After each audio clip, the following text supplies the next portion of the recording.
殷公主。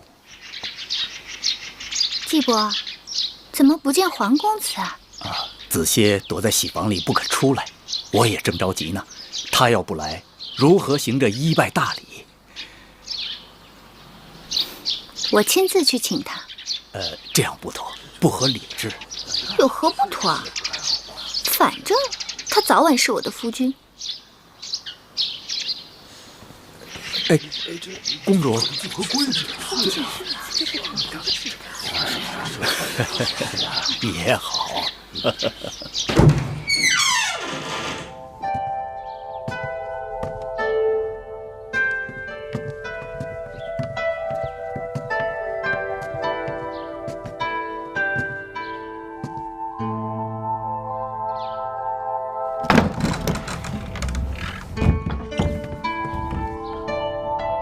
夫君，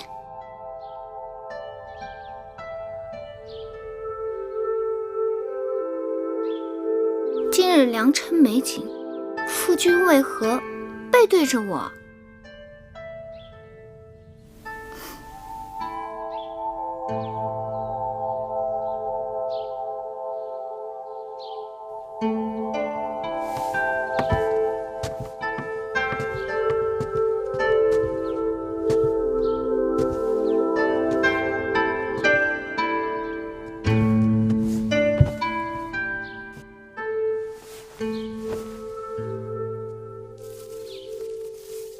夫君，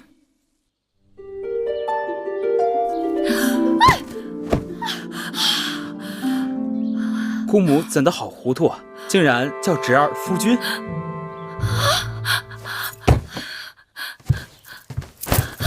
公主，皇公子呢？皇公子不是在屋里吗？那是太子。太子啊！太子一早来给皇公子贺喜，然后就走了呀。蠢猪，那走掉的是皇公子。公主息怒，公主息怒。啊！怎么能出这种事？公主息怒，公主息怒，公主息怒。公主上看，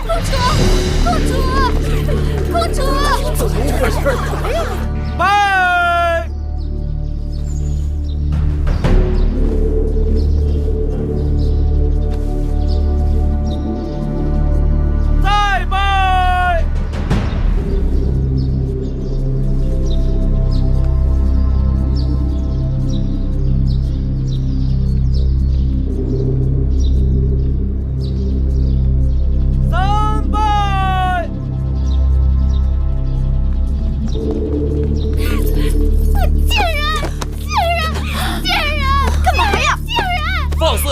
米音，狄公主出嫁，你怎敢放肆？大王为后，替米音做主，皇协拒婚，他跑了。此事当真？金华台里，太子穿着喜服，皇公子根本不见踪影。定是那芈月设此奸计，毒害婴儿。大王为后，千万不可放过这个芈月。芈月，告诉我，皇协到底去哪里了？皇协是在与米音成婚的时候不见的，我怎能知道他的去向？好硬的一张嘴，给我拿下！是。母后，那皇协被关在金华台多日，月妹妹日日与舒儿在一起，皇协走了，去追那皇协便是，怎怪在月妹妹身上？那皇公子定是被芈月迷惑了心窍，今日突然不见，定是与芈月早有预谋。你这桩婚事，皇公子本来就是不情不愿的，强按牛头喝水，得此结果也怨不得别人。舒儿，你给我闭嘴！我心里明镜似的，早就看出芈月跟你出嫁请我是不怀好意，你还替这个贱人说三道四，把芈月给我扣下。母后，今日是舒儿出嫁之日，一身祸福均系此刻。芈音哭闹较场，母后又要扣下舒儿的陪嫁应试。假若一定如此，不嫁也罢了。舒儿，月妹妹不走，舒儿也不走。舒儿糊涂，母后这是为了你好。大王，吉时已到，若错过了时辰，与公主的姻缘不利。大王，这皇协悔婚是小事，楚秦联姻才是大事。母后，眼下没有证据证明黄歇的出逃与芈月有关，依寡人之见，还是得过且过，即刻启程吧。这怎么可以？有何不可？若不是你强行把芈印许给黄歇，事情怎么会闹到如今这个地步？微后明鉴，若再不启程，就会错过了吉期。秦王那里在关外迎亲的人也是有时辰的，况且秦国迎亲使者手里有陪嫁应妾的名单，突然少了一人，恐怕会引起误会和猜忌。好了好了，启程启程启程！等等，舒儿，也许你眼下还不会明白，我所做的一切都是为你好。你是娘亲身上掉下来的肉，我怎会害你？等你以后有了自己的孩儿，你便会明白做娘的一片苦心。母后，母后敬请放心，舒儿到了秦国，会善自珍重的。往后山高路远，舒儿不能陪在母后身边尽孝，还望母后多加保重。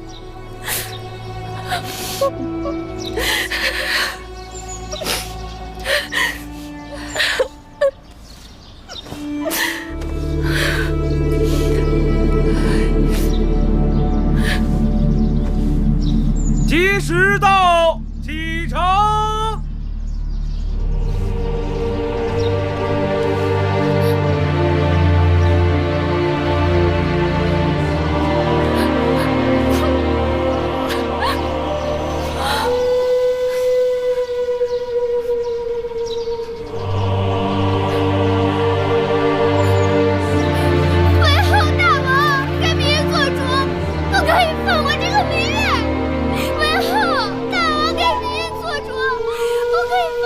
公主出嫁，你在这儿哭闹，真是丧气！来人，把她给我拉下去！为何不可以放过那个贱人？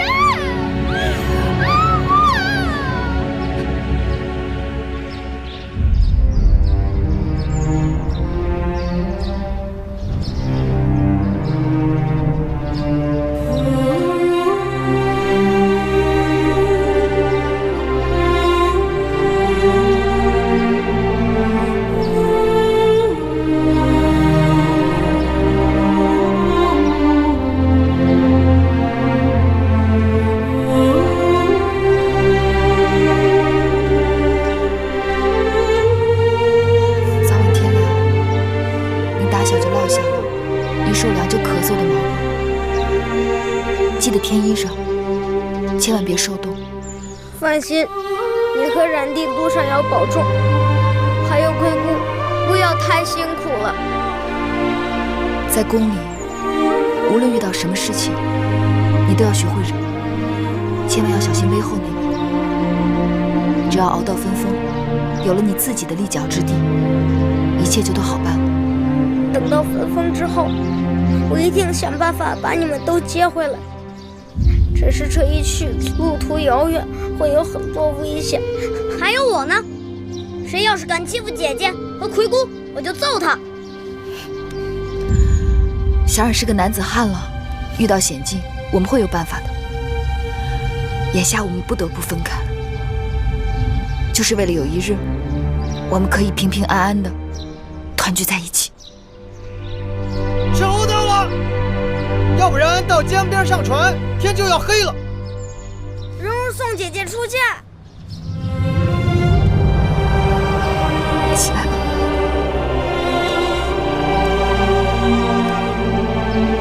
保重。保重。走吧。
襄城守将唐遂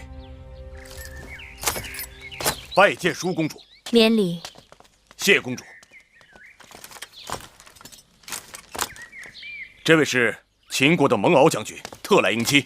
外臣蒙敖拜见舒公主。蒙将军有礼。公主，行宫已经准备好了，请您先行歇息。明日，蒙敖将军会亲率人马为送亲队伍打前站，再由末将护送公主出关。出了襄城，就由蒙敖将军护送公主入秦了。有劳两位将军了。这是外臣应尽的职责。舒公主，请。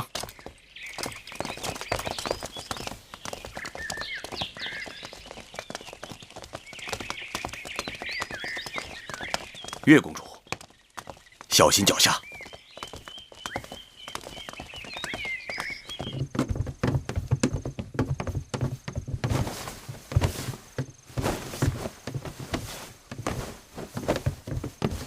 哎呀，终于到了。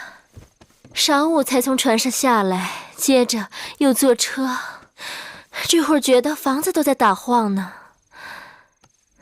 妹妹，你快坐吧。姐姐早生歇息吧，明日开始车马劳顿，只怕会更辛苦。妹妹，你也累坏了吧？那你也早点歇息吧。我就住在姐姐隔壁，有事喊我。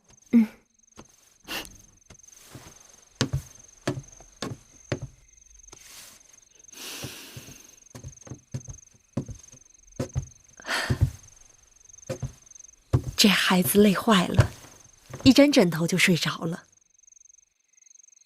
路上你一直照应我们，此刻还要做针线，让我来吧。不用，你快把这碗绿豆汤喝了吧，我才熬的。是不是还有点烫？不是。明日就要离开楚国了，我这心里乱乱的。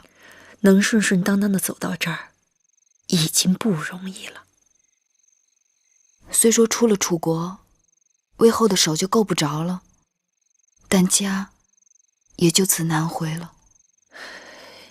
有亲人就有家，首先是要活着，只要能活下来，你娘亲和举姬就没有白死。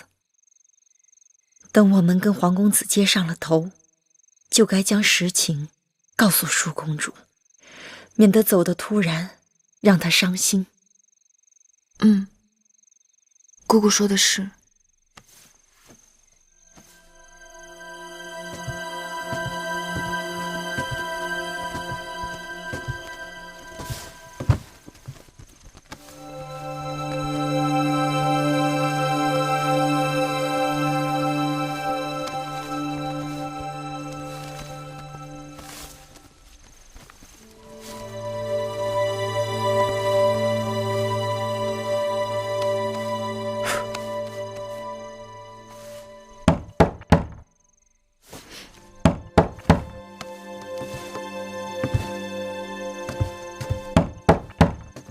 谁啊？一位故人。我听你的声音陌生。你将门打开便知道了。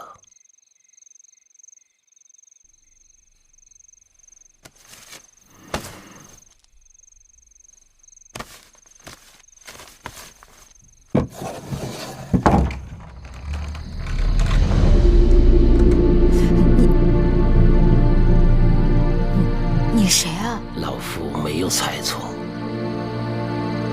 应该就是你。可我不认识您。你是月公主，是那颗霸星。老伯，我没见过您。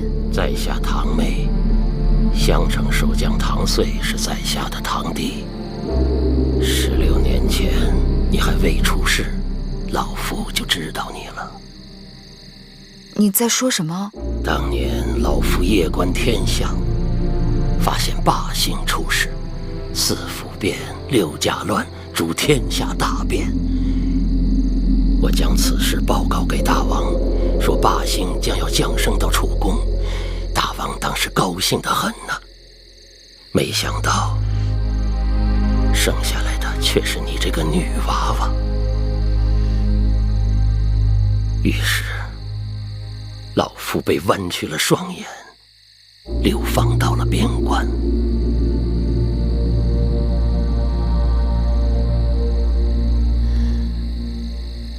难怪从小父王就叫我霸星。你也知道自己是霸星？什么霸星？我芈月就是普通女子，与那帝王之说毫无干系。天命不可违，无男女之分，非人力所能更改。若是逆天而行，必受其祸。必受其祸？你是说这么多年，我们受苦受的还不够？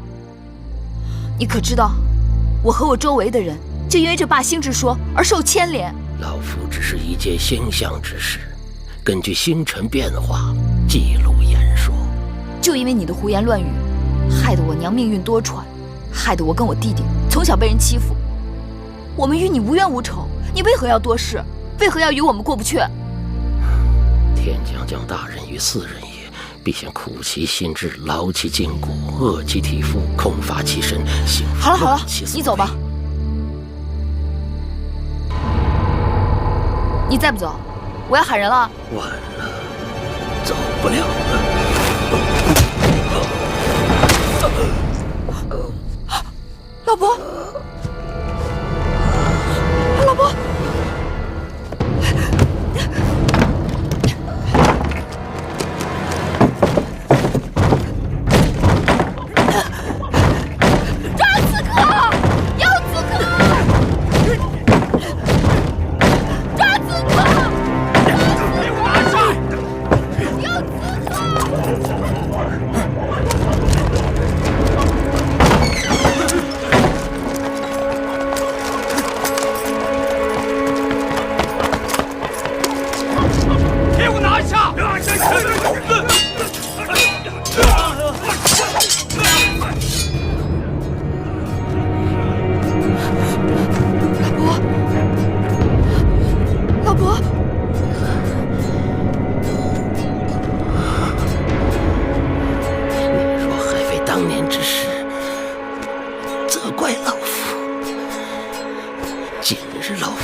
老伯，老伯！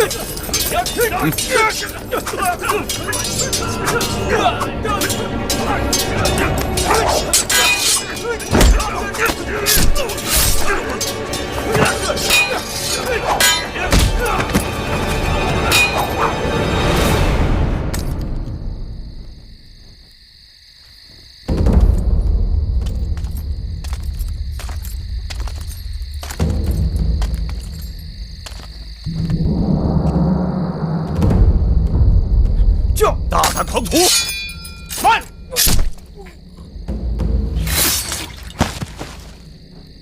踏进去！咎由自取。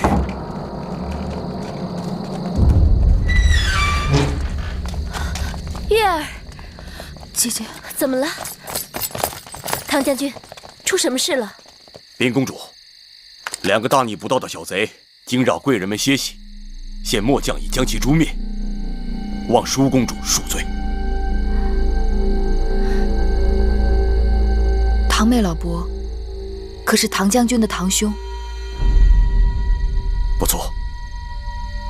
老伯仁义，替芈月挡了致命一剑，已经不行了。敢问公主，他人在何处？在我屋里。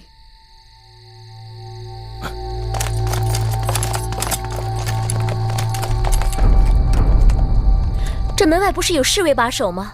怎么还能让外人进来？守门的侍卫均已被害。这院子外面应当还有巡逻的将士和值更的侍从，唐将军可知他们的去向？这……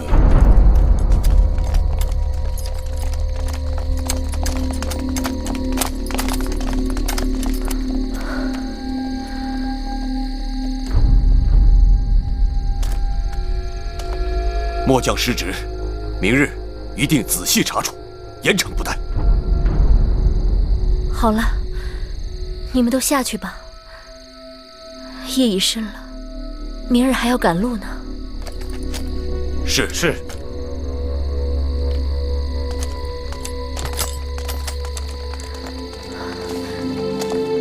月儿，你没事吧？没事。吓死我了！你没事就好。只是这刺客来得蹊跷，死的也蹊跷。我一定让人禀报大王，狠狠地处罚这些襄城守将。其实也怪不得他们，这襄城是秦楚交界之地，历来盗匪横行。今日之事，大约也是哪个毛贼被糊涂油蒙了心，闯错了地方。玳瑁姑姑好灵清啊，连这小小边城的事情都了然于胸。奴婢也是道听途说罢了。既然大家都没事，那就早点歇息吧。早点歇息吧。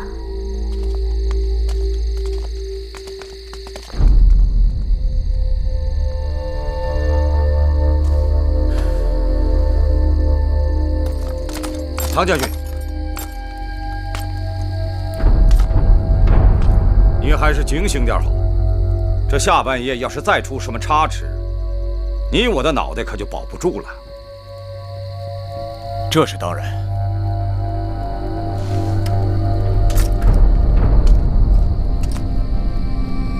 你们这队人，给我在院子外面牢牢守住。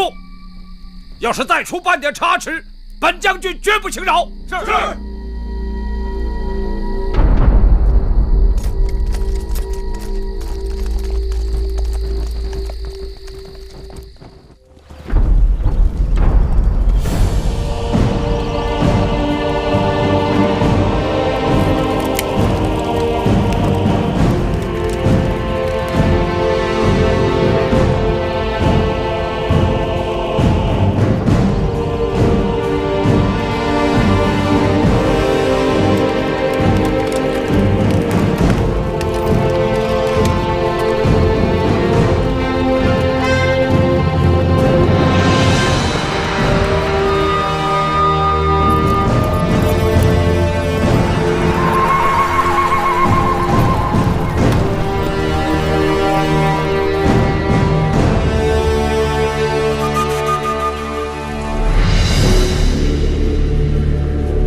我想了一夜，昨晚之事绝非意外。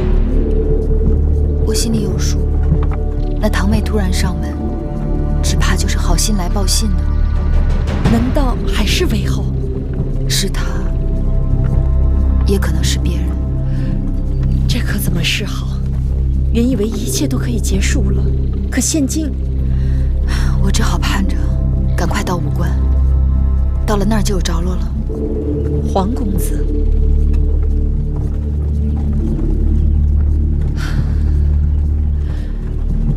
少司命庇佑，月儿和我们能平安到武关城。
公主，此处已是楚秦交界，末将只能护送公主至此。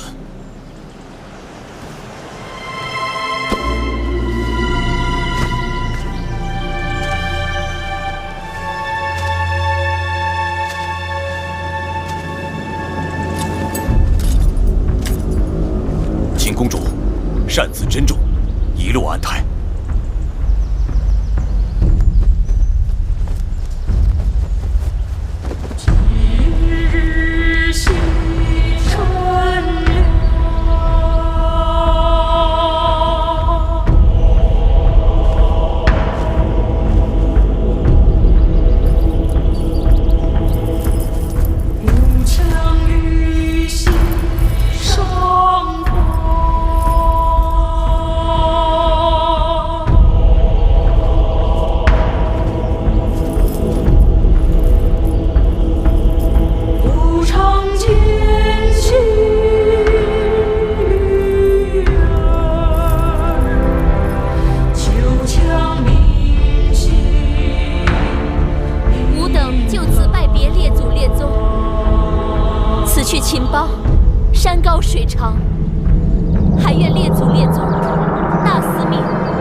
机会重返故国，彭姨把故国之土带在身上，也算是聊作安慰。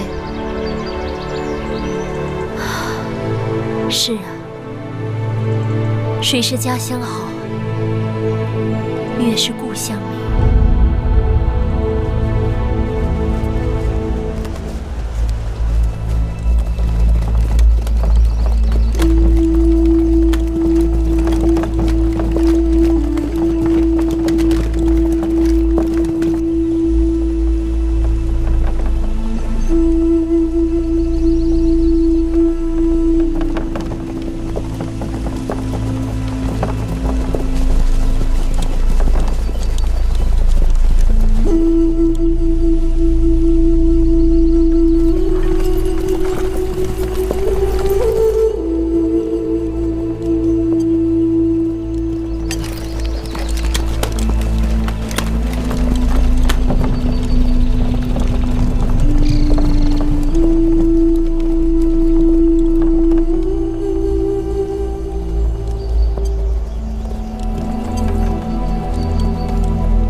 公主，你还好吧？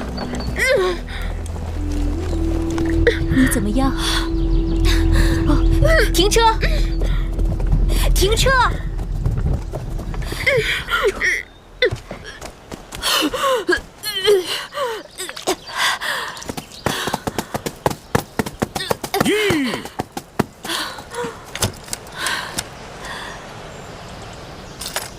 公主，太庙已定下吉时，咱们行程紧迫。末将知道，公主身子娇贵，可公主每日迟出早歇，走走停停，中间又是种种事故，照这个速度行进，怕是会延误婚期的。将，公主尊贵之躯，难以承受车马颠簸之苦，自然要多加休息。将军既奉秦王之令，遵令行保护之责即可，并非押送犯人。何时行，何时止，当由公主做主。及期如何，与你何干？放肆！你只不过是小小奴婢，竟敢对本将军无礼！不错，我是奴婢，但我是楚国公主的奴婢，不是将军的奴婢。既入秦界，要遵秦法，耽误了规定的行程，无论奴婢贵人，一律责罚不贷。将军息怒，秦王以礼聘楚，楚国以礼送驾，将军身为秦臣，该以礼护送。公主病倒，将军和属下必然滞留。将军若是能让公主歇息1个时辰，公主身体略好些，也可让车马加速行程。1个时辰？不行，只能歇半个时辰。谢将军。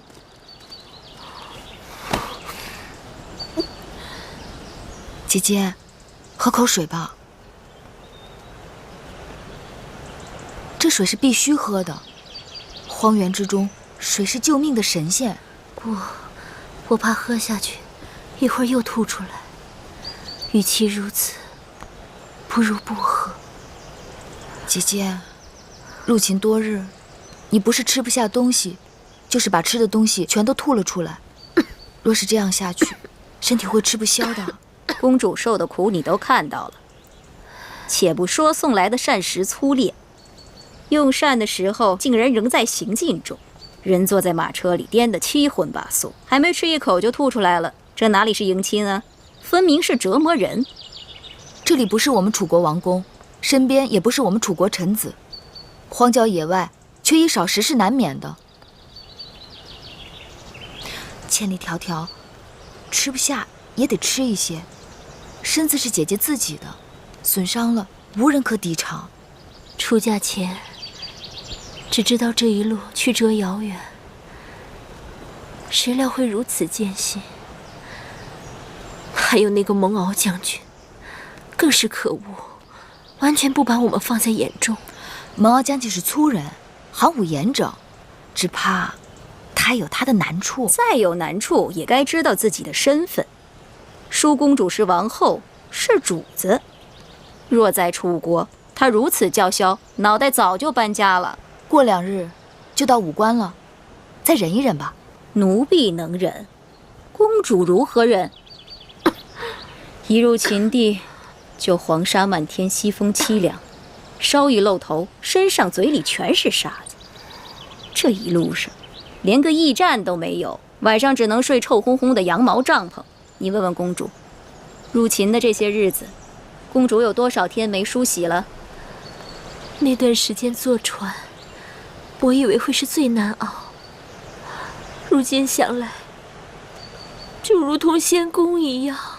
既然出嫁没有退路，那姐姐只好想着，只要熬过这一关，往后就好了。如何之好？熬不过眼前，又哪来的往后？我真是想家，这一路越走越灰心，这般周折，真是让人……姐姐是想说，真有些后悔出嫁了吗？什么越走越灰心？明明是越走，与心上人越近才是。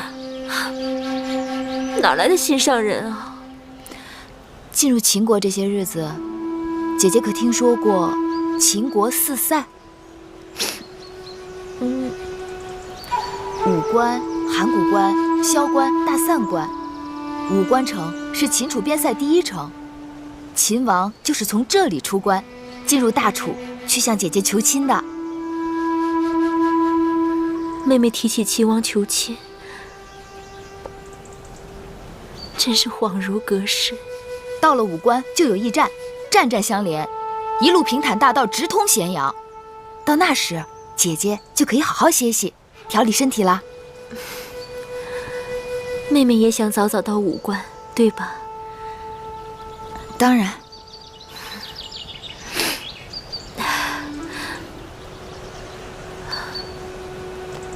说来也是，这么多的车马兵卒，都是因我而来。我要是打不起精神，不是更连累了大家？好了，把水和食物给我一些吧。姐姐，来，姐姐。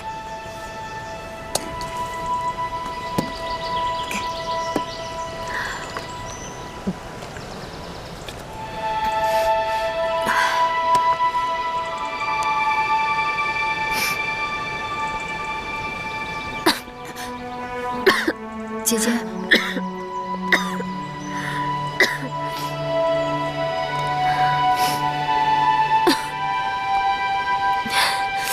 想来我也真是佩服你，这粗粝的糕点如同嚼蜡，你是怎么咽得下去的？姐姐是从小没有尝过饿肚子的滋味，其实有东西吃，比饿着要舒服多了。真的吗？嗯。舒公主是金枝玉叶，天生就不该受苦的。像这种吃食也能将就下去的人，是自降身份，自轻自贱。姑姑若是觉得只有饿肚子才能保住大厨脸面，那你就饿着好了。但不该劝姐姐也挨饿。路上行程艰难，需要体力，不吃哪来的力气车马劳顿？别争了，我倒是真有些饿了。我再吃几口吧。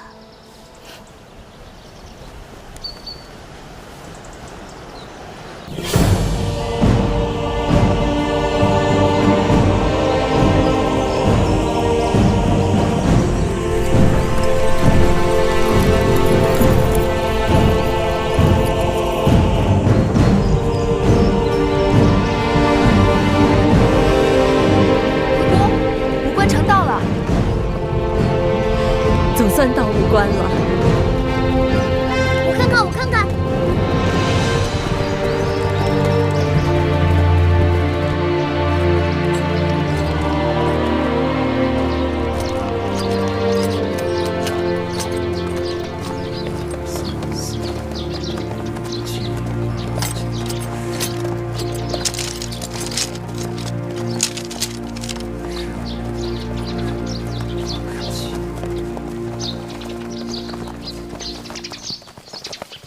蒙将军，我刚才清点了一下人数，你看对不对啊？贵女4位，女御10位，家眷6人，奴仆7人，对不对？我问你对不对？对。行了，这些人入住驿馆，剩下的人住在驿馆外。好，舒公主，请跟我来。一个小吏竟敢对将军如此大声言辞，可见其人尊卑不分，粗鄙之地，教化使人。商君之法，在秦国的边城都能执行得如此严厉，连蒙敖这种桀骜不驯的人都要恪守屈从，可见秦国纪律严明。剩下的人跟我来。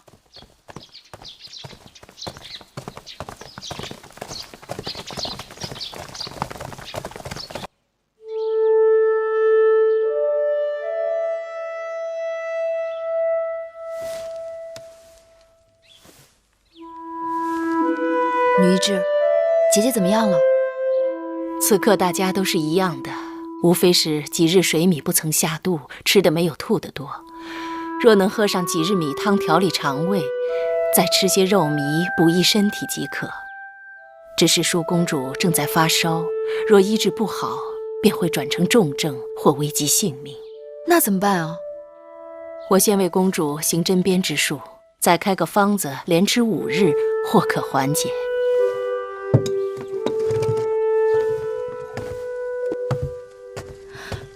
珍珠，一会儿拿着药方速去开药，尽快回来。是。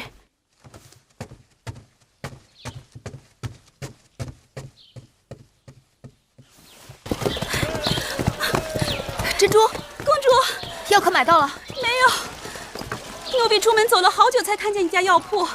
我把方子给那里的旗人看，他们翻来覆去，根本看不懂。我再跟他们多说，干脆不理我。奴婢该死，误了淑公主的汤药。怎么会这样？笨死的贱婢，给公主抓个药都办不成。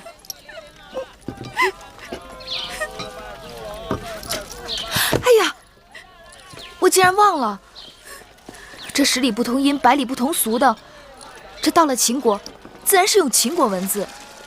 他们一定是因为看不懂女医制的方子，所以不肯理会咱们。玳瑁姑姑，咱们这些随驾的臣仆中，有哪个会秦国文字？他们都是打理内政的内小臣，哪里懂得列国文字？再说，我们楚国也算得上天下第一大国，怎的秦国人不学我楚国文字，反而要我楚国人懂得秦国文字呢？我去找蒙骜。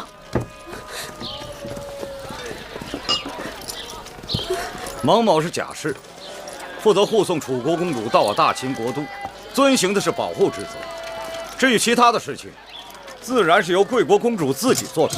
再说蒙某又不是什么臣仆之辈，这种杂役小事，请公主自便。我并非是打算劳驾将军，我只求你派给我一个懂楚文的秦兵，去药铺抓药罢了。你们楚国的贵人，自然是经常把楚国的士卒当成下人。可我们大秦的士卒，岂会充当此等杂役的角色？那你帮我找一个懂楚文的秦人，随便什么人。没有。你们楚国那些鸟文，除了专职外务的臣子们之外，没人能懂。你要买药，让你们楚人去买，别在这烦我。你这个人，情理不通。你出了驿站上大街，往前走，再往北拐，那边有一个雍氏药铺。那铺主是武关城内最有学问的人，你可以找他试试。要是他也不知道，那就没办法了。多谢。月公主穿婚装出行不太合适吧？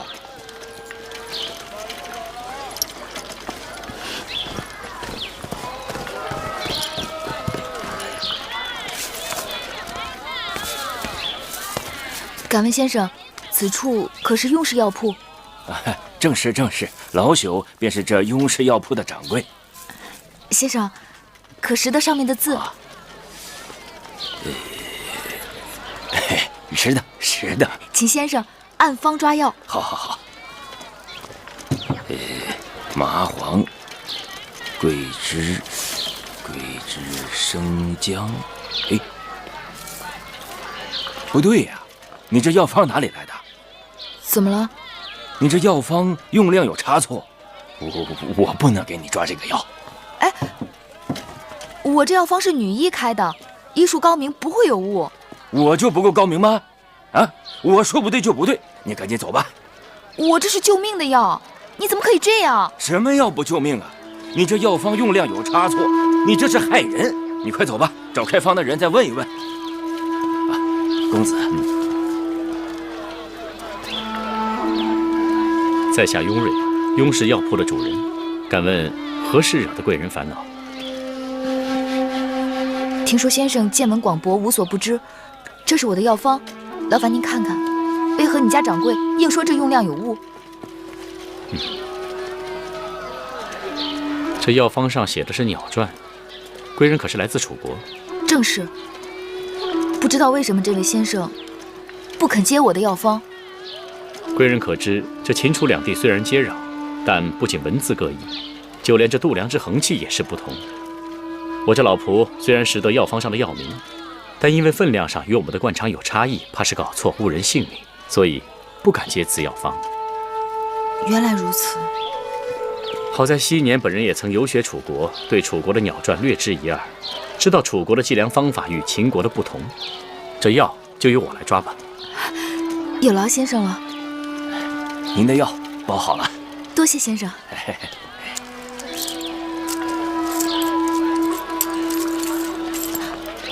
那我这楚国的钱在秦国是不是也不能用啊？啊，也不是不能用，一般来说就是称重。不管什么钱币，大致分量都差不多。我看你初到秦地，若是要多待几日的话，定是要去兑换钱币的。那我找何人可以兑换钱币？此城的银号也是本人所开，我这里还有一些元钱可以兑换给贵人。免得来去麻烦。多谢先生。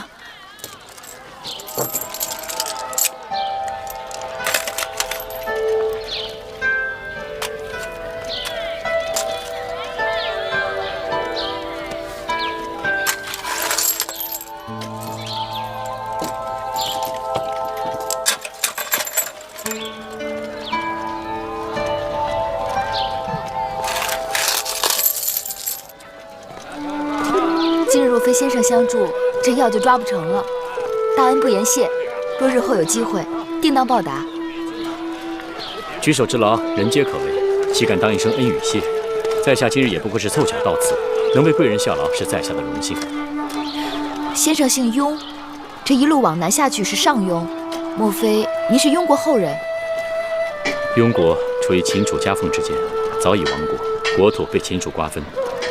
如今的雍氏不过是秦国的附庸之臣而已。原来先生也是位公子，失礼了。你还是称我为先生吧。大征之时，故国早亡，不如忘却吧。贵人当知，如今的秦国信奉的是商君之法，周天子之旧俗，分封领主之权早已名存实亡。难得商君人亡政不息，秦人守法之严令人叹服。人心皆爱自由，谁愿意被拘束着？秦人守法，也不过是因为商君之法苛刻严酷，所以虽然商君身死，秦人仍感觉压抑，致使不安分者、从军者甚多。这是为何？当军事，军令之下比勇气，比胆量，比杀人。秦人军功之上高于列国数倍，所以秦人与列国征战，排除将帅的能力之外，秦人往往可以战胜数倍于己的他国军队。秦人可畏啊！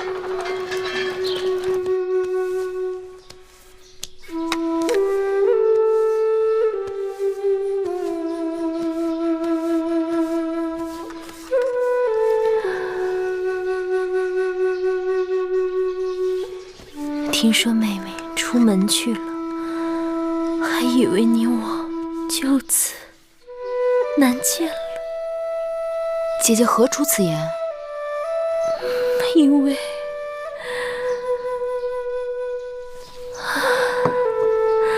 因为你我身在他乡，人生地不熟的，若是走丢了，该如何是好？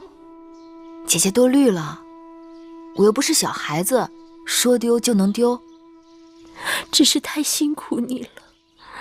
只要姐姐的身子能好起来，我做什么都不辛苦。芈月是公主的陪嫁应试，替公主奔波劳累是分内之事。再说，她身体强壮，做惯了粗事差事。玳瑁姑姑此话不对，月儿久病，身体尚未痊愈，就与你我一同素风参与，艰辛无比，何来的强壮二字？再说月儿本是楚国公主，为何她就该做粗使差事？从今以后，我和月儿只有姐妹，没有尊卑。玳瑁姑姑要再出此言，不要怪我迁怒于你。是。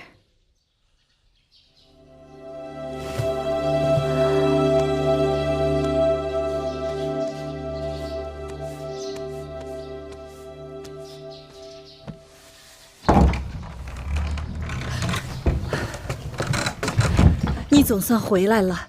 刚才来了一个总角小儿，拿了竹简给你，要你仔细看了。近日有时3刻去见他。见谁？他说你该知道的。那小儿呢？传完了话就走了。我追着问他到哪儿见，他一边跑又一边摇头的。皎皎黄鸟止于棘，谁从木工子车烟兮。我猜想该是黄公子派来的人，但没头没脑的几句话，什么也没说呀。这个人到哪儿去见他呀？他说了。是吗？姑姑放心，我去见他就是了。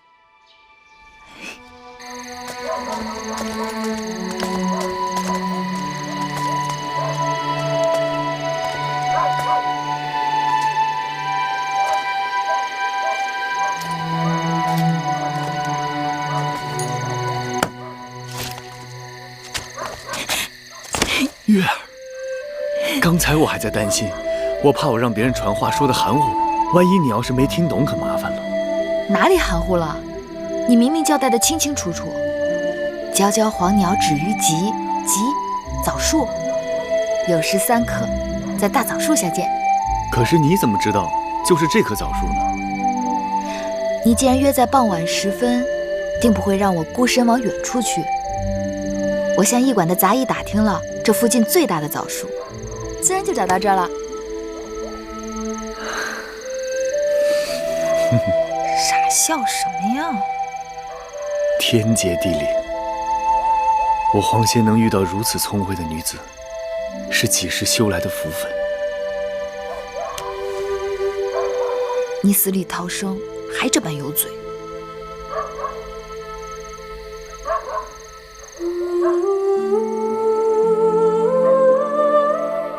你的手好冷啊。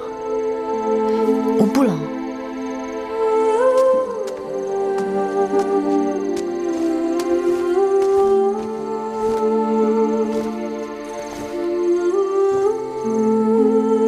不冷也披上。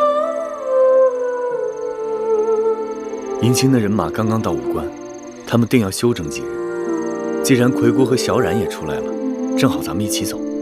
我住的客栈就在那条街，我已经和客栈老板订好了马车。3日后同一时间，我在我住的客栈等你们。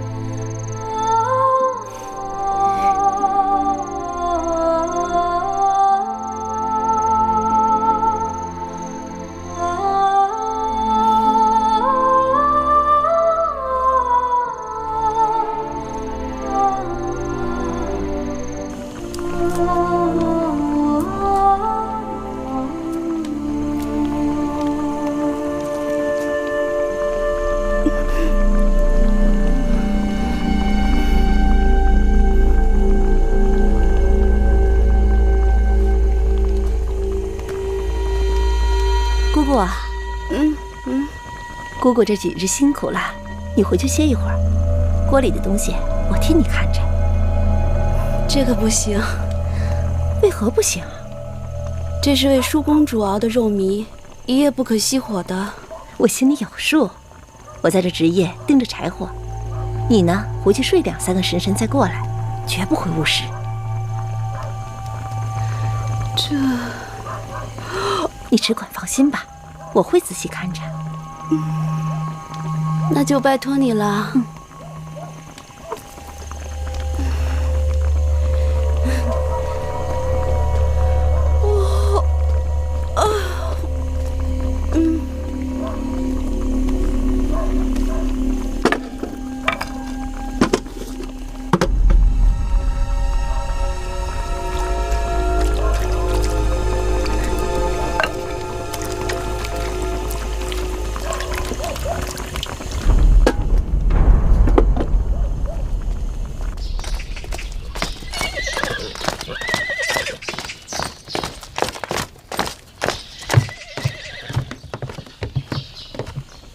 我们在这武关城内已经滞留了5日，大秦军法严谨，按期不到一律处斩。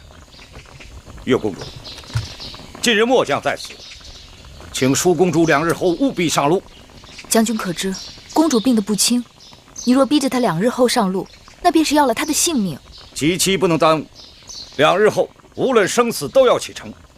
舒公主若是走不了，末将就是派人抬，也要把公主抬上车。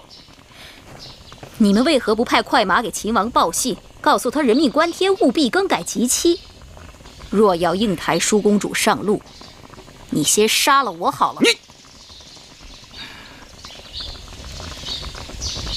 2日就是2日，2日后你们若不走，我自己回咸阳向大王请罪。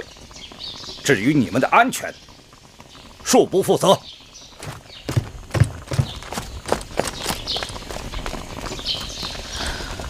一入秦国，处处凶险。舒姐姐疲惫辛劳，病倒是意料之中，可病成如此模样，是不是有些古怪？其实，我也一直嘀咕。虽说舒公主身子娇贵，水土不服，但大家同样疲惫。到了驿馆歇息了几日，人人见好，只有公主的身子，让女医治调理后日日见坏。方子是女医治开的，药是月公主抓的。我不知道这里边有没有什么文章。请月公主明察。舒公主的脉象起伏不定，的确诡异。可这2日，公主病势转沉后，她入口的每道菜、每口汤都由专人看守着，应该不会有什么差错呀。此刻还不是乱疑心人的时候。既然姐姐所有的饮食汤药都由自己人从头到尾料理，那再想一想，还有没有什么机会可能会让人做了手脚？除了头2日外，之后的这3天，我们都是自己打水、自己买菜、自己烧火，应该不会有什么问题。每副汤药熬好后，我也对药渣都查看过。那不该再有什么差池了。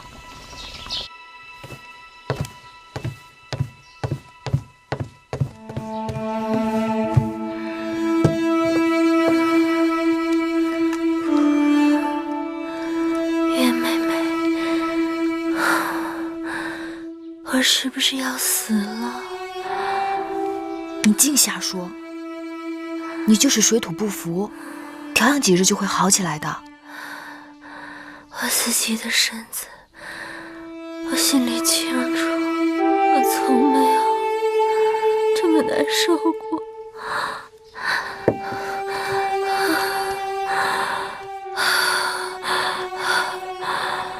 我怕是到不了咸阳了。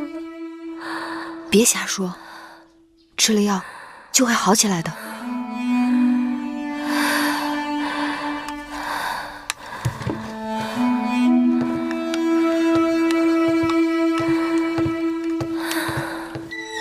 是我让他出去的。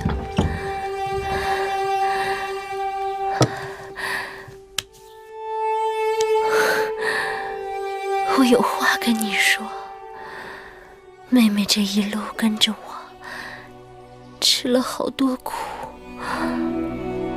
眼下已经到了5关了，你快走吧，不要再管我了。姐姐，你这话是从何说起啊？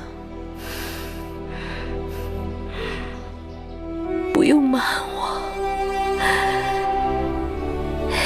其实那日听说公子歇逃婚，我看你笃定有数的样子，我心里隐隐约约就猜到了。起先你不愿意与我一同出家，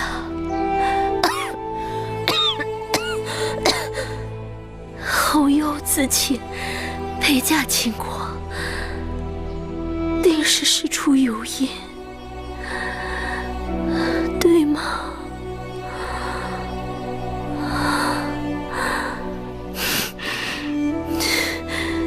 你不用说是或是不是。那日你出去给我买药，我心里就暗暗盼着你别回来了。你在楚宫里吃尽了苦，我原想为你做的就是能帮你逃离苦海。如若妹妹真的有个好去处，姐姐也替你高兴。姐姐别说了，你都病成这样了，还在为我操心，这是何苦？你好好喝下药，身子自然会好起来的。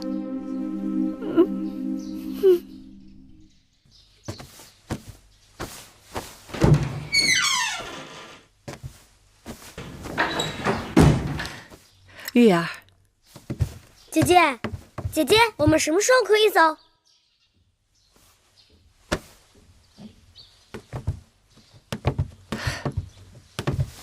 东西我都收拾好了，就这2个包袱。有时正是一管用膳的时候，四处乱糟糟的，我们分头出去，应该不会有人注目。姑姑，我有话要同你们商量。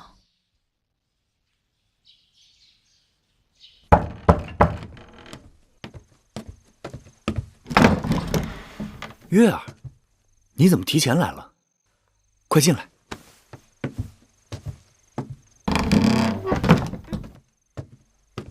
月儿，坐。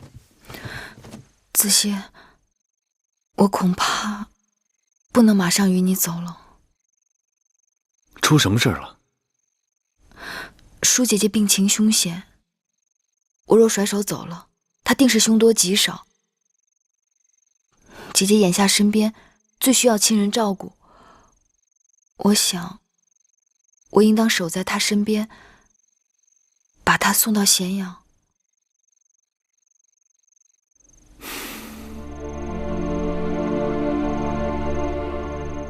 月儿侠肝义胆，你的心思，子歇明了，只是怕耽搁的时日太多，万一走漏了风声，风险太大。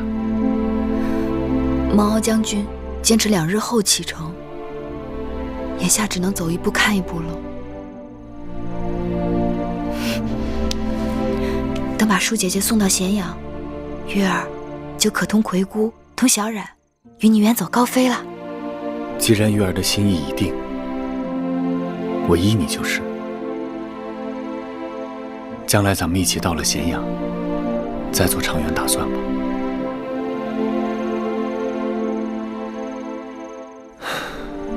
天色已晚，我送你回去吧。这一分手，不知又是多少千山万水。多少千山万水，子歇都和月儿一起。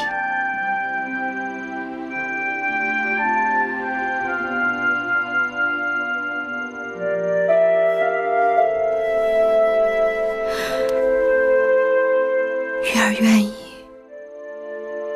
做子歇的妻子。子歇知道。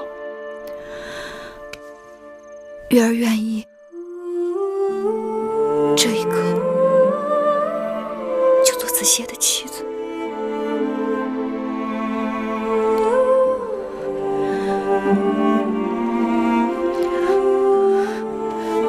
月儿不可，月儿万万不可。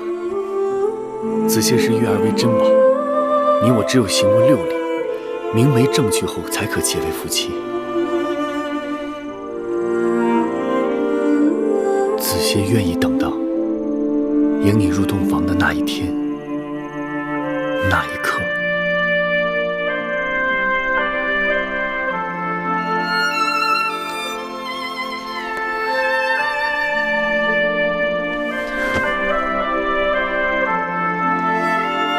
我的夫君是真君子。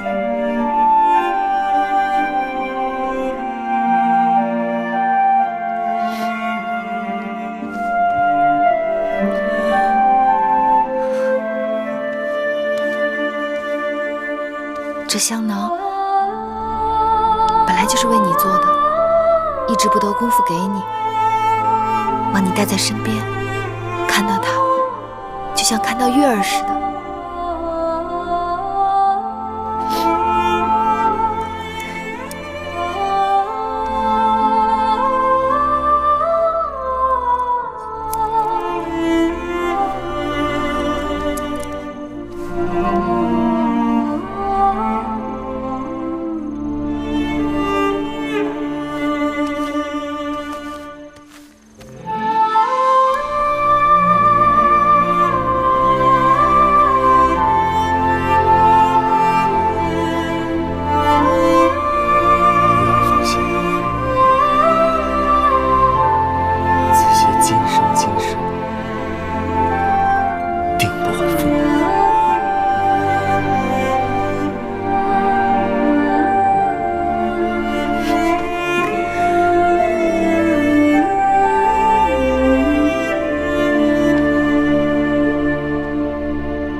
在干什么？没干什么。你在烧什么？来人，抓住他！抓住他！别跑！站住！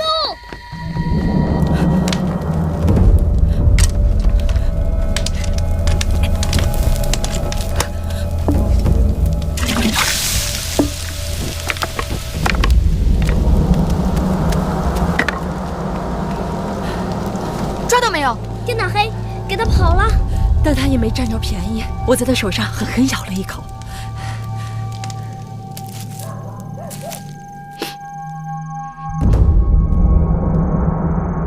女医治，这是什么草药？麻黄。我给舒公主开的方子里就有这麻黄。麻黄虽能解除舒公主的寒症，可若过量，必会引起失眠、头疼、心悸。公主现在就有这些症状。该死！我每日检查药渣，只是留意会不会有人放入其他的药物，却没有发现用量变了。若将这草药成倍地加入汤药和粥食里，必然会积水成渊。舒公主身体本来就虚弱，这麻黄让她昼夜不能安睡，不思饮食。假若长此以往，只怕再过些日子，公主不是发狂，就是油尽灯枯而死啊！是谁这么处心积虑？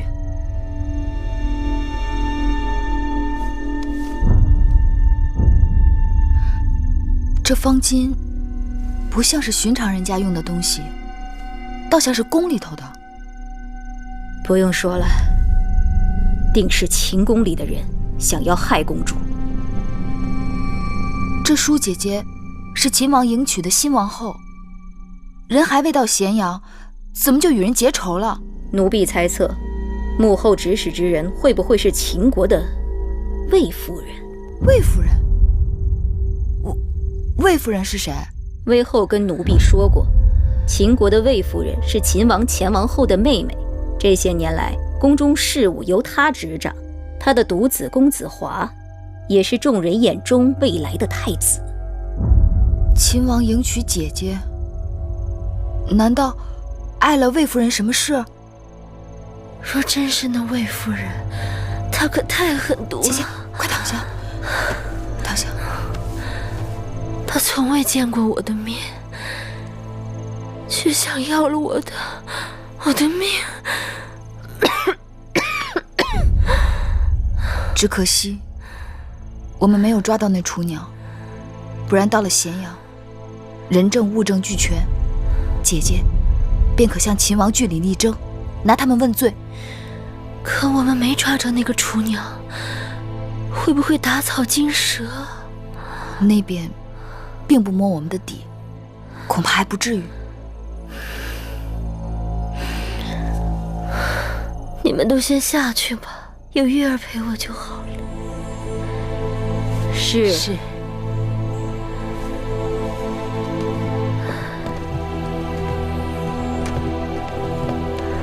妹妹，我此时此刻才知道，出嫁为人妇，进入秦宫，竟是刀山火海。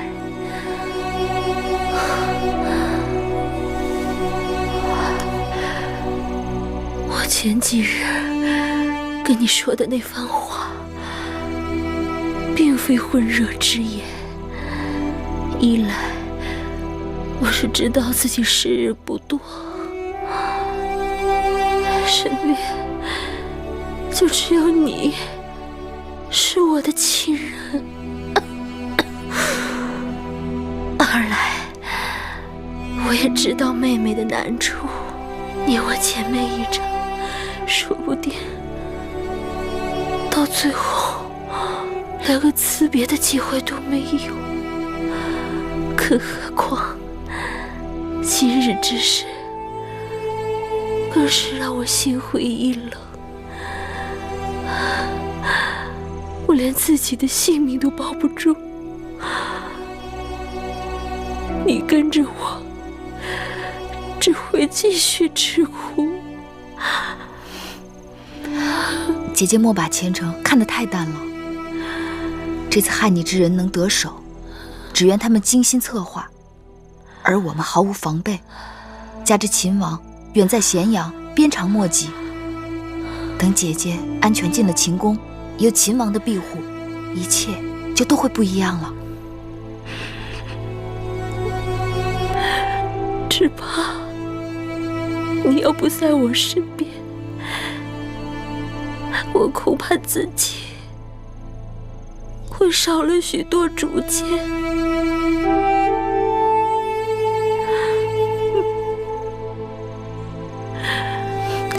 姐姐吉人天相，妹妹若不能日日守在姐姐的身旁，也会时时都为姐姐祈福的。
这条官道叫武官道，一路经商县、蓝田，直到咸阳，大小城池都很繁华。小冉不想去商县、蓝田，那你想去哪儿？小冉想去赵国、齐国，去看邯郸到底有多繁华，去看邯郸的人到底有多优雅。怎么会让那燕国人一心模仿，连自己应该怎么走路都忘了？我还想去看传说中的稷下学宫，去登泰山。孔子说：“登泰山而小天下。”哎，去燕国，去燕国也可以。听说燕国那边冷得能冻掉鼻子，会不会大冬天满街上的人都没有鼻子？好，葵姑跟你一块儿去，咱们去邯郸看美服，去临淄尝美食，再去燕国看那些没有鼻子的人。好。我今日觉得好多了。就是身子还有些酸痛。我看公主的气色虽然不比在咱们楚宫的时候，但比刚入秦时真是一个天上一个地下。俗话说，病来如山倒，病去如抽丝，还得好好养一阵子才能真好。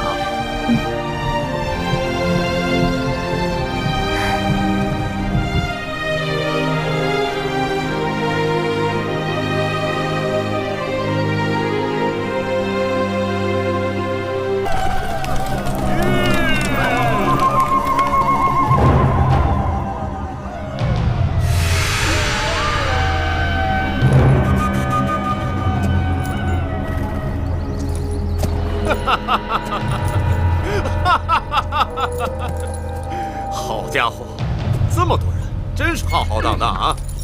看来给咱们带来了不少好东西啊！你去队伍后面，截住他们，捡好东西拿。好的，大王。儿郎们，我们的女人，还有我们的孩子，现在眼巴巴的，正在等着我们满载而归呢。今年冬天的酒跟肉，就全靠这趟了。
人能够引开敌人的主力，咱们就能再多撑一会儿。上线的守将一定能赶到。姐姐，把披风给我。对，月公主说的对，这披风是万万穿不得了。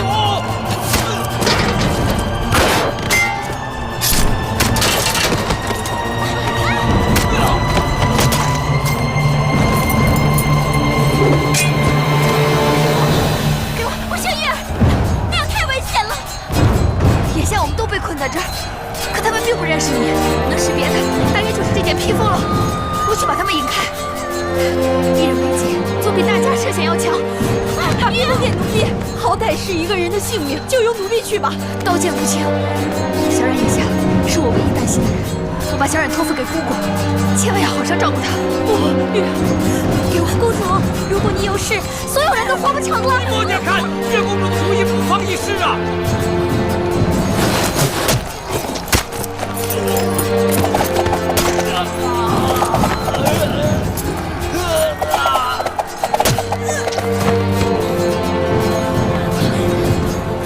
你救了大家的命，情胜奴婢一半。月公主舍生取义，救他人于水火，蒙恼汗颜。咱就不必多言。姐姐珍重，你自己小心。姐姐，月儿，走。你们保护月公主不为。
月儿，你还好吗？子歇，月儿，你快走，这里有我挡着。不，子歇，子歇死，不能让月儿死。你快走。不，要死，月儿和子歇一起死。我说你们两个有完没完啊？武威，在，你去逗逗这个长得跟娘们似的男人。我来对付这个泼辣的楚国公主。子歇，我来。我来。你是何人呐？在下丑人黄歇。阁下是谁？你管我是谁呢？子熙小心！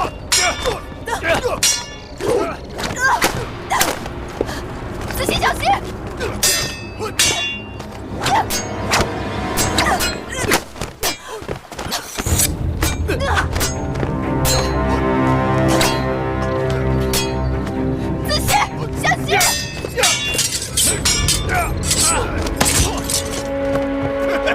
见得大部分还敢跟老子交手呢？别见！你那个男人不中用的东西，不如跟随本王吧！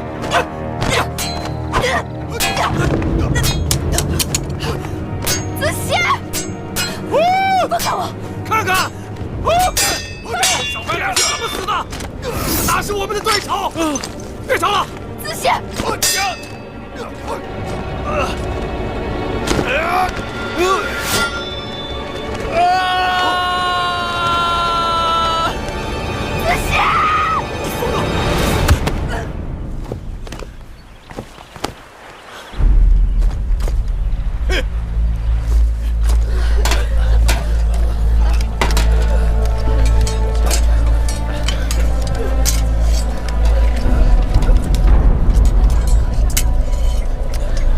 没事吧？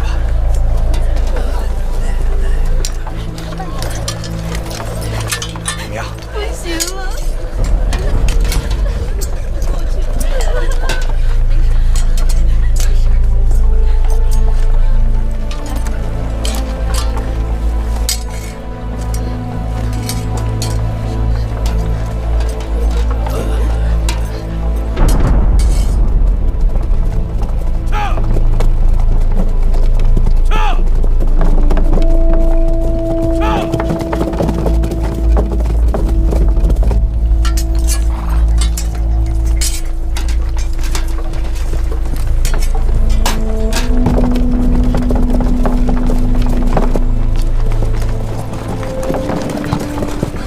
大良造，报将军，黎叔公主眼下如何？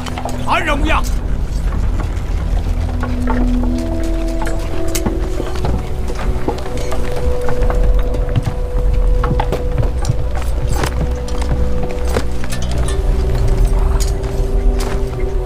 秦国大良造公孙衍拜见黎叔公主。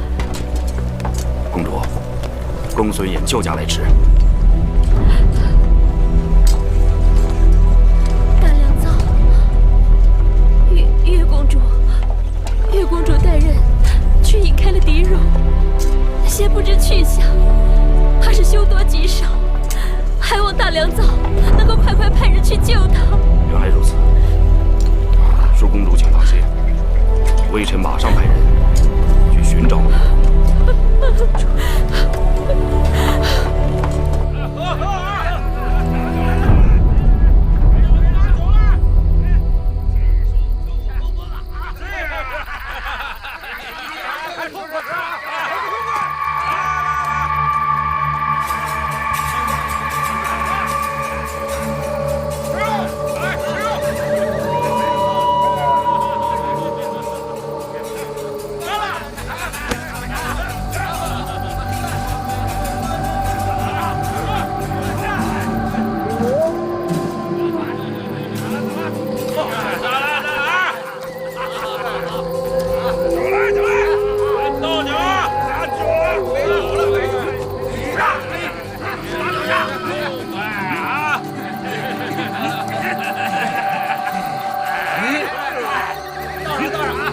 喝酒啊！来，喝呀！来吃，喝！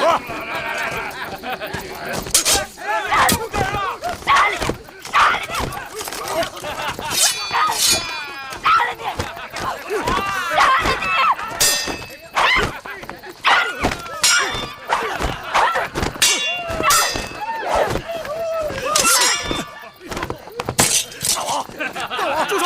大王这丫头她疯了，她疯了！你们都起什么哄啊？大王，大王小心！疯丫头！放心，有我在，定不会让她伤了你。不过你记住，我不在，你也不许伤她一根毫毛。还有你们，记住了吗？让我杀他！你杀了我吧！杀了你？哼！那我们这一趟岂不是白跑了？你们杀了我的子歇，既然我杀不了你们，那我就死给你们看！把他手绑上！为什么？为什么你们不死又不让我死？哎，吵什么吵啊！为一个弱不禁风的小男人，我们这好男人多的是啊！你废话！他是世界上最好的男人，他是我的命！你害死了他，我杀了你！谁看见你的男人死了啊？我亲眼看到的，你把他打到悬崖底下了。那悬崖底下是湖泊，死得了死不了还不一定呢。你说什么？你说子歇？你说子歇也许还没死？说不好，那可没准。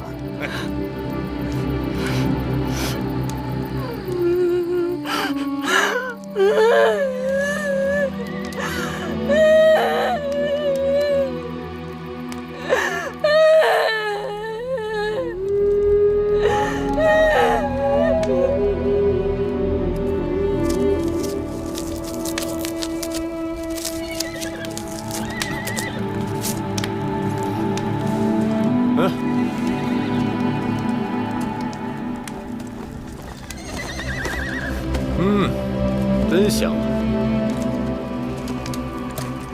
拿着。不饿呀？不饿我可饿了啊！真香。你们为何要抓我？自然是为了钱。你不像是普通的劫匪，你们到底是什么人？你猜猜。披发左衽，必为虎祖，北狄西戎。你们是狄，还是戎？丫头，看来你有点学识啊。东胡、临胡、楼烦，白狄、赤狄，西戎，还是义渠？义渠。义渠？义渠在秦国之西北，怎么跑到东南面来袭击我们？你知道你们袭击的人是谁吗？难道你们吃了豹子胆了吗？这买卖做得值啊！为了你大秦王后。哼，那你就大错特错了。什么意思啊？在你眼前的，不是什么大秦王后，我只是个陪嫁的应女，不值钱。你骗谁呢？啊，性子如此强悍，见识如此不凡，若非楚国公主，哪来的如此心性和教养？哼，你若不是王后，那这天底下就没有女人敢居于你之上了。哼，若是王后，身边怎么可能只带这么少的护卫？如此轻易落入你们的手中。不错，我的确是楚国公主，不过我是庶出为应。王后是我的姐姐，在被你们袭击的时候，我换了她的披风，为了引开你们。她此刻应该已经到商县了吧？哼！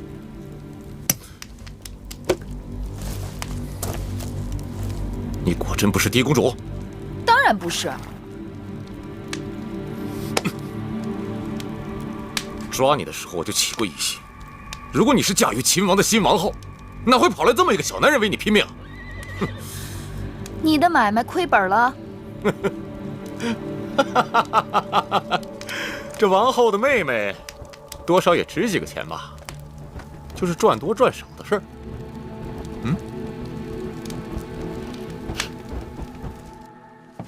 来，给你搬上车啊！哎，好，这箱子好沉呐！时间了，我帮你搬。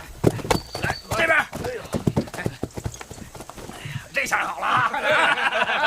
回去等着大王赏赐吧！啊，哎，可不少啊！有这一箱，赶紧把那个箱子搬过来！这里还有，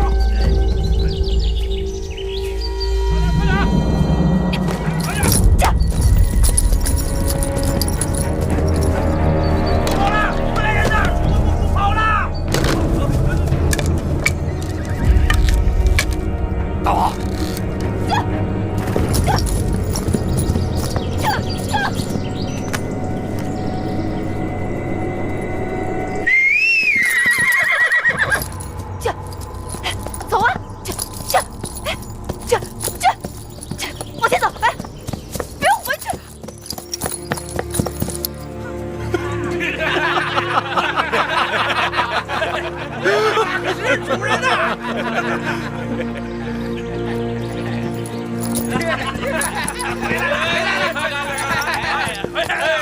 算是个骑手啊！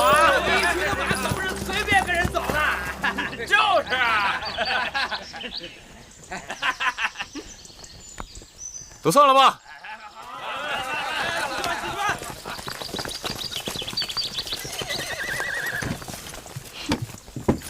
这马呀，是我们义渠人的好朋友，他绝不会轻易离我们而去的。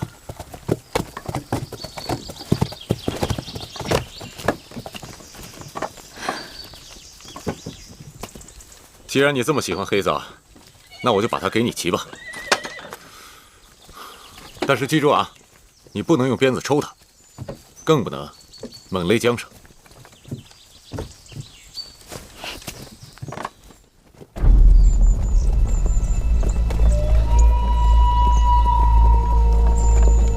丫头，这一路走了这么久了，怎么也不说话呀？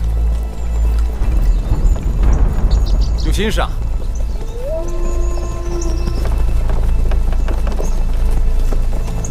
哦，我知道了，害怕了，不敢说话了。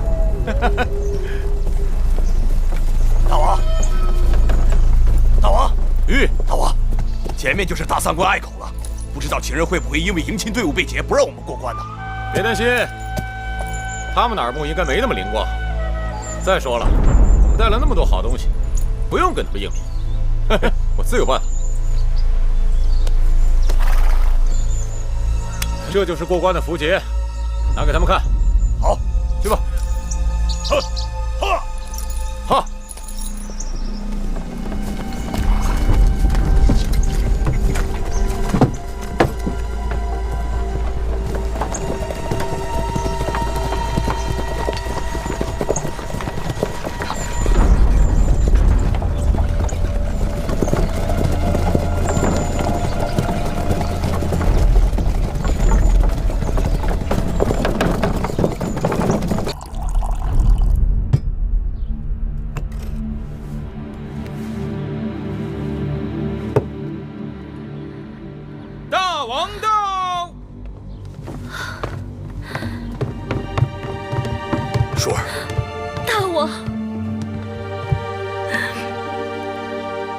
我以为我再也见不到您了。经过我都知道了，你平安就好。求大王救救月儿。月儿，大王，月儿就是那个会使软鞭的小丫头。听说这次全靠她穿着舒公主的披风引开了义渠人，才保住了公主的周全。寡人记得她。来，既然如此，义渠那边要想想办法。大王不妨找大良造公孙衍商议一下，让他推荐个合适的人选。公孙衍一直主张与魏国亲近，反对与楚国联姻，恐怕对此事不会热心。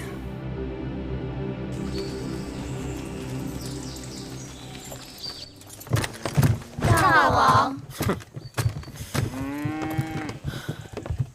这就是我的义渠王宫，怎么样？还合你的意吧？哎，丫头，既然你不是王后，那不如留在我们义渠，嫁给我们大王。大王可是义渠之王啊！对呀，不比那大秦之王强吧？是吧？是。你个疯丫头！这丫头的脾气像我们义渠的女人。你们听好了，我是楚国公主，是秦王后的亲妹妹。你们言语间再有轻薄之意，就不要怪我不客气。真是好笑啊！你现在明明在我手里，却要对我说不客气。哼！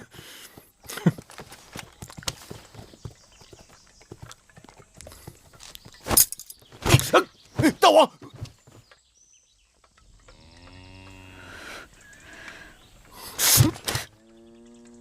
再敢无礼，我就杀了我自己。哎，别，我不动啊！滚出去！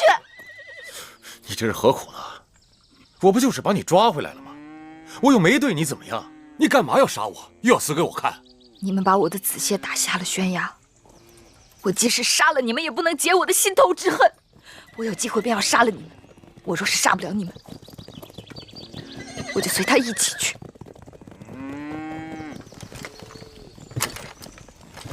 你以为本王缺女人，非你不可呀？本王让你看看。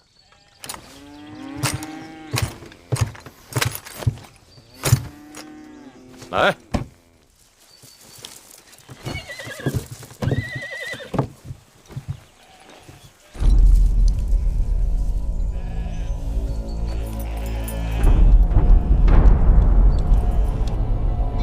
去年义渠王翟离的叔父曾到咸阳，请求我大秦助他一臂之力，夺取王位。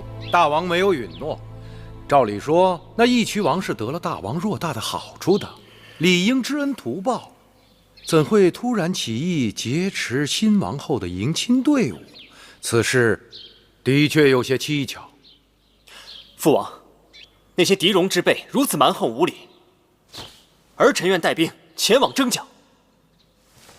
眼下不是和义渠交战的时候，义渠人草原游牧，大军围剿不易，而且他们刚刚伏击了寡人的迎亲队伍，必定十分惊醒。大王说的是，此事不宜动兵，该派个妥当之人前去义渠赎回月公主。大秦颇费周折，才与楚国联姻，迎来了新王后，而那义渠王劫去的女子，不过是一个陪嫁的应妾而已。我以为不必如此小题大做。义渠人一向胆大妄为，若不派人前去交涉，恐怕义渠人会以为我们大秦好欺。客卿张仪一向寡人自荐，愿赴义渠赎回月公主。那个张仪却也能言善辩，寡人应该再给他一次机会。就由张仪带人前往义渠，如何？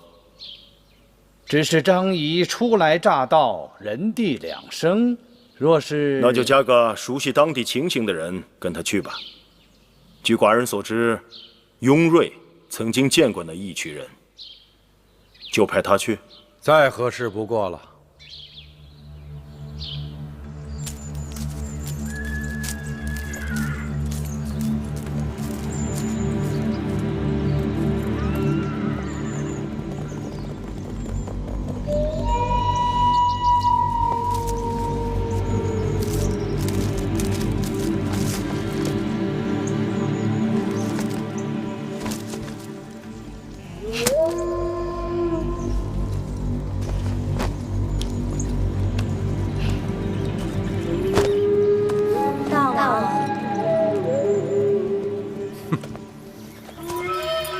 公主，这2日住在我这儿，没什么不习惯的吧？把鸟关在笼子里，还需要跟他商量笼子大小吗？谁说要关你了？哎，你们听好了啊！公主若是待烦了，就陪她出去走走。是，我不过是你的囚徒，在这里走和在外面走有何区别？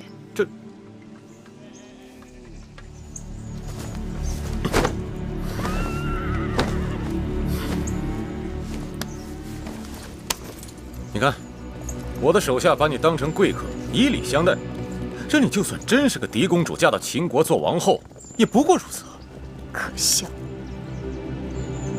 义渠自己还向秦国称臣，想称王，谁会承认？谁能臣服？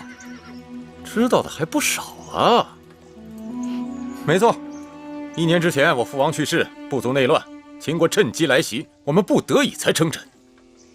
可那只是权宜之计，等我们义渠人缓过这口气来，我们就有足够的马匹和牧人。你看到了啊？我的兵卒比秦人的更强悍，我的骑兵比秦人的兵车更灵活。总有一日，我会让秦人向我称臣。但是你们没有关隘城池，没有耕地粮食。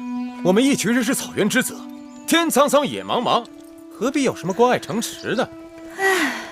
说你愚笨都是抬举。管子设计关隘城池，就是专门用来对付你们这些夷狄的办法。对付我们？笑话！别以为仗着兵强马壮就可以耀武扬威。你们若没有关隘城池，就不能储备粮食交易物品。一遇灾年，草场荒芜，牛马无草可食，就会饿死。再强的部族也会一夕没落。这些你是怎么知道的？知道什么？哦，一定是这样。因为你们的草场受灾，所以尽管你们已经对秦投降称臣，却还是要不顾风险来劫持王后车队，以此来要挟秦国，来换取你们部族活命的粮食。没错，我们一群人本来是草原之王，潇洒放纵于天地之间，无奈天灾，不得已受人之托，拿一些回报。但是我们只听我们自己的，谁都做不了一群人的主。哼！